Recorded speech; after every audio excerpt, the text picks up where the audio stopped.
इलाही रौनक इस्लाम का सामान पैदा कर, रसूल हाशमी की उम्मतों में जान पैदा कर, बने जो दीन का दुश्मन न वो इंसान पैदा कर, किया जिसने फतेह खैबर उसी की शान पैदा कर, हटा दे सारे रस्तों से यजीदी नाम के पत्थर, हटा दे सारे रस्तों से यजीदी नाम के पत्थर, हुजूम करबला में शौकत इस्लाम पैदा कर,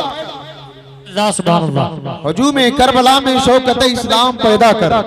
ये जज्बा और इशारे कुर्बानी जो आपको दिखाई दे रही है ना, हमारी कौम और इस मुर्दा कौम के अंदर जो बहादुरी दिखाई दे रही है कि चंद हफ्तों में चंद दिनों में बड़े से बड़ा प्रोग्राम, बड़ी बड़ी कॉन्फ्रेंसों का इंतजाम हो जाता है।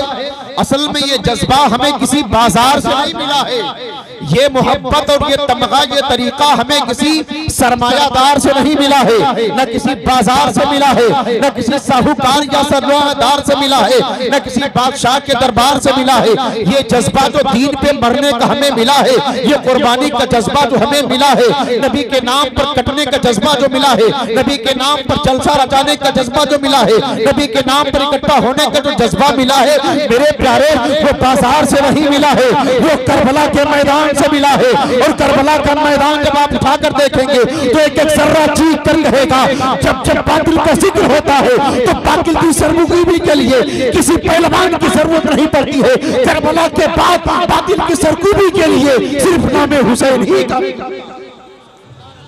और करबला के बाद न जाने कितने यजीद सिर्फ इसलिए मर गए क्योंकि आज भी गली कूचों में, हर मोहल्ले में, हर घर में इमाम हुसैन का नारा लगाया जाता है। जहां नारे हुसैनी बतौर वजीफा पुकारा जाता हो, उस कौम को कभी कोई जलील नहीं कर सकता है, कभी खार नहीं कर सकता है। वो कौम कभी तबाह नहीं हो सकती है, कभी बर्बाद नहीं हो सकती है, कभी गुमराह नहीं हो सकती है। जिस कौम की हिफाजत नायबीने मुस्तफा कर रहे हो, उस कौम की कोई सरमायादार नहीं कर सकता है। कुर्सी पर बैठने वाला चाहे वफादार हो या गद्दार हो, बैठता तो है कुर्सी पर, लेकिन सबसे पहले मुस्तफा का वो गुलाम होता है। कुछ ऐसे गुलाम होते हैं जो वफादार होते हैं और कुछ ऐसे गुलाम होते हैं जो गद्दार।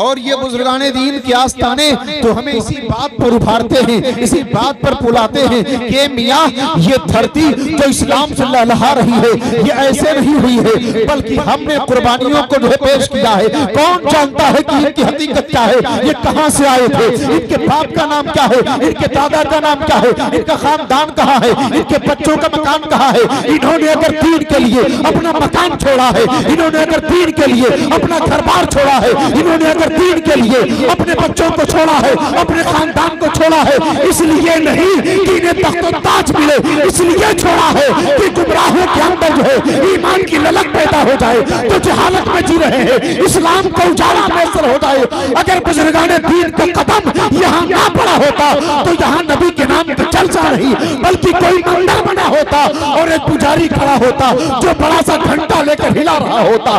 इसलिए एहसान है बाबा रियासत अली रहमत और रिजवान का इस पूरी आबादी पे सुबह क़यामत तक एक कर्ज के साए की तरह हमेशा तना रहेगा। एक साल बीते, हर साल में ये जलसा मुसलसल होना चाहिए। जब जब ये मौसम आए बाबा के नाम का ये जलसा इंशाअल्लाह तबारक व तआला हर साल मुनक़िद होता रहेगा। और मेरे प्यारे, हम उस मसलक से रिश्ता रखते हैं जिस मसलक का नाम ही मसलक है।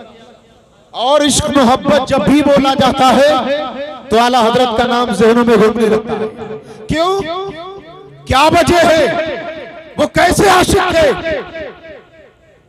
क्या किसी हसीना से प्यार हो गया था? माज़ल्लाहि रब्बिल आलमीन। क्या किसी सरमायादार से प्यार हो गया था? किसी मुल्क से प्यार हुआ था? किसी शहर से प्यार हुआ था?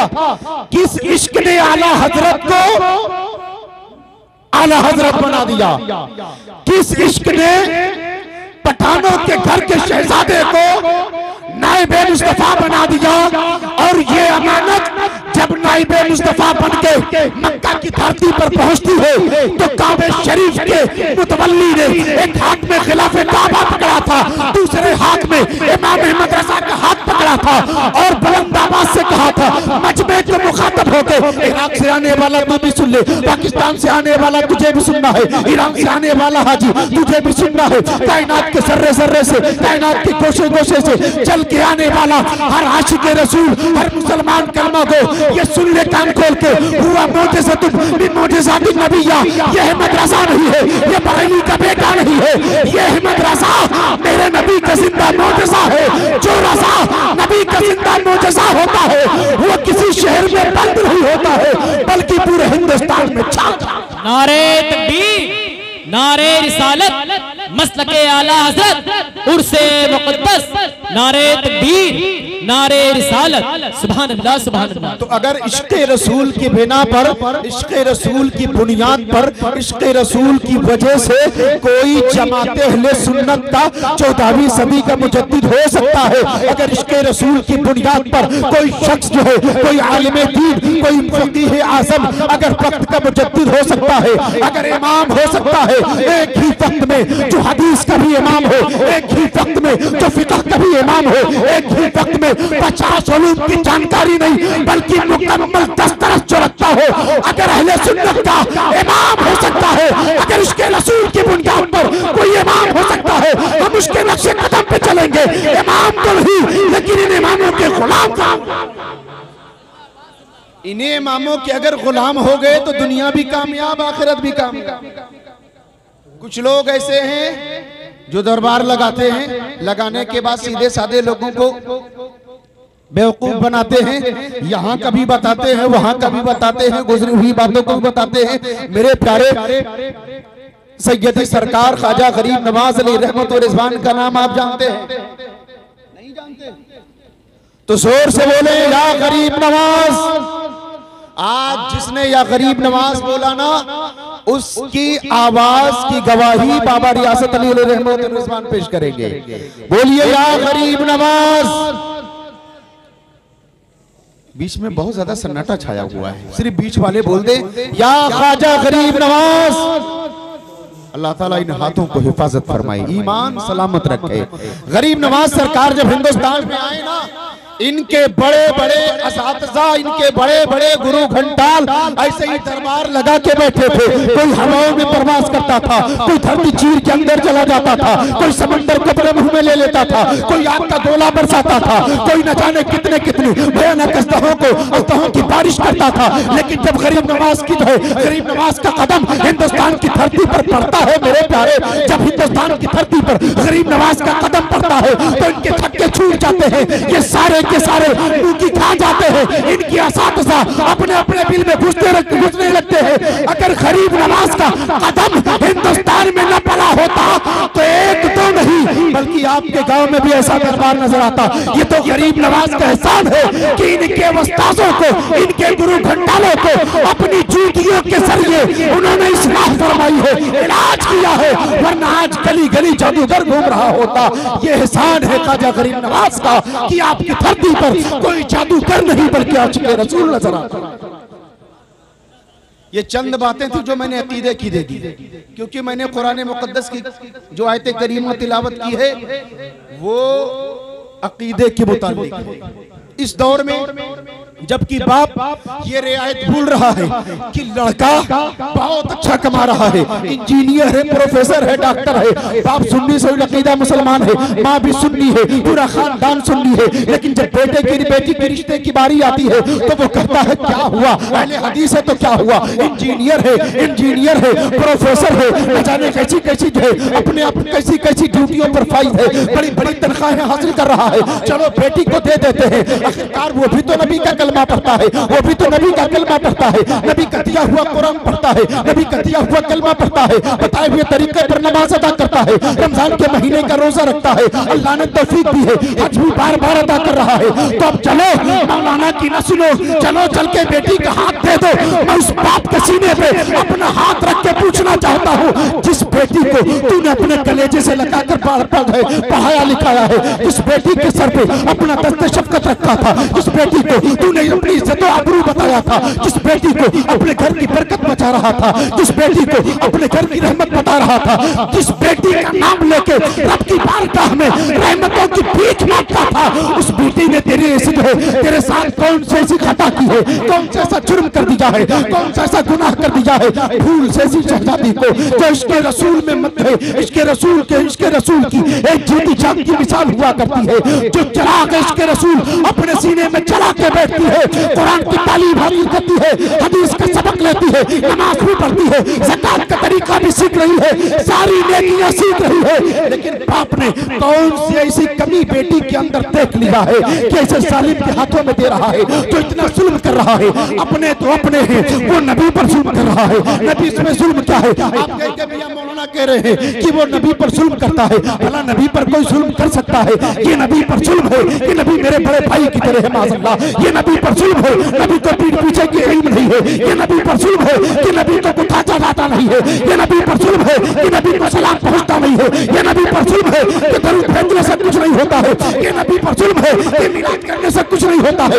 ये नबी पर जुल्म है कि नबी को कलमा पढ़ लेना, नबी का कलमा पढ़ लेना यही काफी है। शफाअत का वसीला समझना ये तो शिर्क की तरफ ले सकता है। मेरे प्यारे, इतना बड़ा बड़ा जुल्म तो वो कर रहा है। अब क्या तेरे सीने पर वो अपनी लात रखते? अब क्या तेरे माथे पर अपना पैर रखकर पेशाब करे तब तू मानेगा वो जुल्म करता है?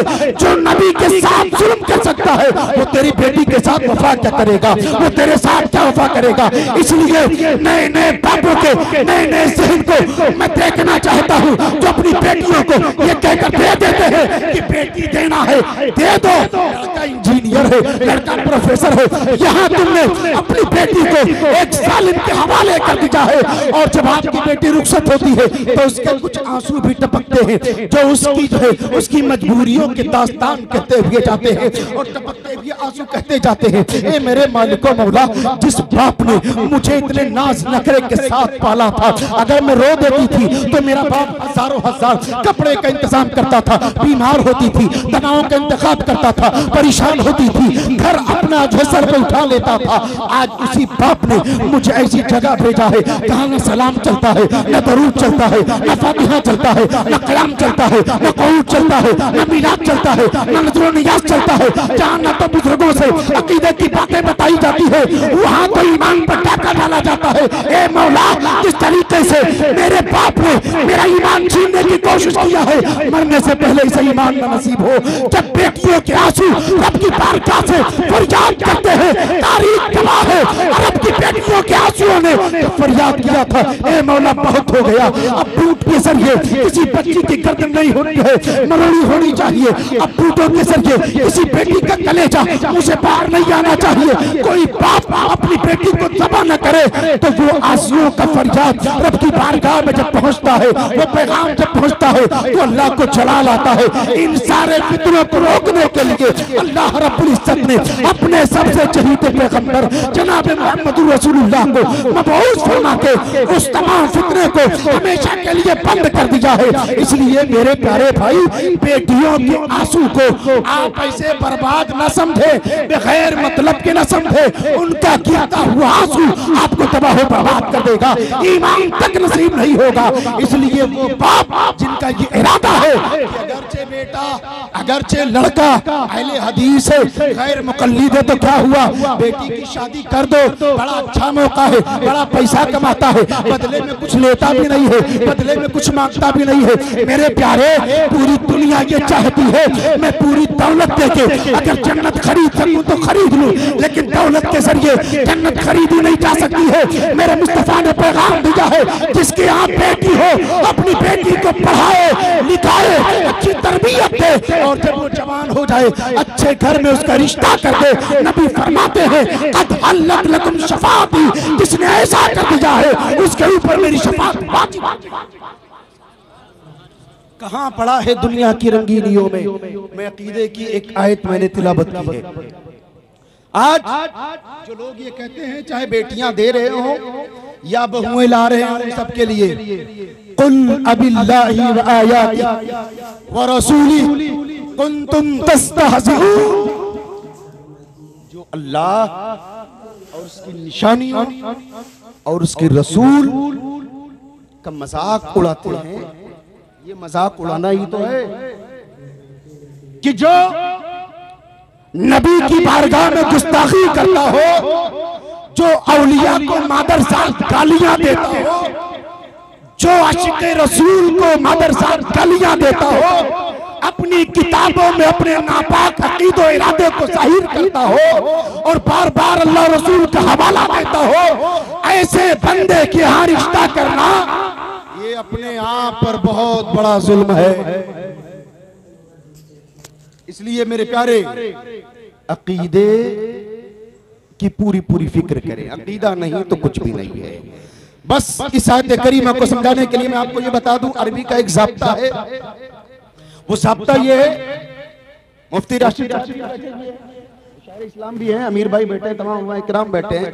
अरबी का एक ज़ाब्ता है कि जब कुल लाया जाता है, लफ्ज़ कुल, तो कुल के बाद पर उसका जो पैगाम है आने वाला, उस पर अकीदा और ईमान रखना वाजिब है।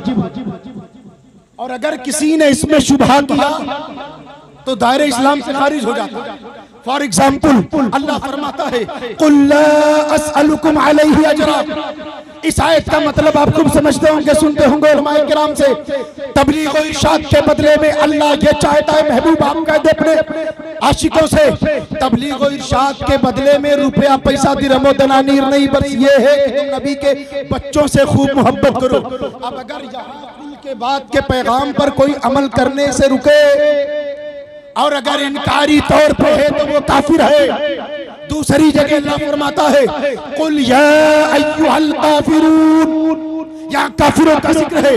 अब अगर कोई मौलवी ये कहे नहीं नहीं काफिर सरासर कह देना ये इंसाफ के लायक नहीं है, हो सकता है कि बाद में इस्लाम ले आए तो जो है कलमा पढ़कर मुसलमान हो जाए, तो पता चला कुल के बाद के पैगाम का उसने इनकार किया है। और जो कुल के बाद के पैगाम का इनकार करता है वो किसी अरबी लफ्ज का नहीं बल्कि कौले खुदा और रसूल का इनकार करता है। जो कौले खुदा रसूल का इनकार करता हो, जो मुनकिर कुरान हो, उस पर किसी फतवे की जरूरत नहीं है, किसी तकबे की जरूरत नहीं है, वो बिला इख्तिलाफ दायरे इस्लाम से खारिज। और इसी आयत करीमा का दूसरा जुज़ है ला तातज़िरू कद। लफ्ज़ कद ये भी अपने अंदर समंदर रखता है। उलमाए किराम के हवाले से मैं आपको बता दूं, कद तहकीक के लिए लाया जाता है। जब कहीं कोई मुकदमा कोई मामला पेश होता है ना, तो लोग कहते हैं क्या तहकीक है, फलां ने